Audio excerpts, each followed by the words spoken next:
Friends అందరికీ ఇదైతే తెల్ల జిల్లేడాకు ఎండబెడితేనైతే ఎండిపోయి ఈ విధంగా అయింది. ఇదేమో తెల్ల మామిడి ఆకు, ఇది కూడా ఎండబెట్టినాం. ఈ విధంగా అయింది. ఈ రెండు కలిపి అయితే పోగేస్తాం ఫ్రెండ్స్. మేము చిన్నపిల్లలకు స్నానం చెప్పాగానే ఈ రెండు కలిపి ఒకరోజు ఇస్తాం పొగ.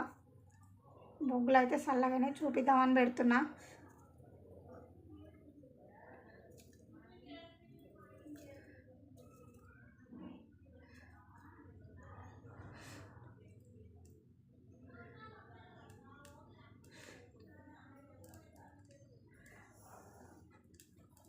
పొగేసి అయితే జుట్టుకు ఒళ్ళుకు మొత్తం అయితే ఇట్లా ఆర్పిస్తాము.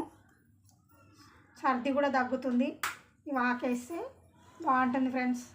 ఒకరోజు ఓమా, ఒకరోజు ఎల్లిపాయ పొట్టు, ఒకరోజు పసుపు అలా వేస్తాను. చూడండి, రోజు ఒకటైతే పక్క పెడతాను. ఈరోజు అయితే ఈ ఆకేసిన తెల్ల మామిడి తెల్ల జిల్లేడాకు ఎండబెట్టి పోగేసినాం ఫ్రెండ్స్. ఇది మంచం కింద పెడుతున్నాను. ఇంతకుముందు అయితే పాపకు చూపించిన మొత్తం, ఇప్పుడైతే మంచం కింద పెడుతున్నా ఫ్రెండ్స్. బాయ్. మరి నా వీడియో నచ్చితే లైక్ చేయండి, షేర్ చేయండి. కొత్త వాళ్ళైతే మర్చిపోకుండా సబ్స్క్రైబ్ చేసుకోండి ఫ్రెండ్స్.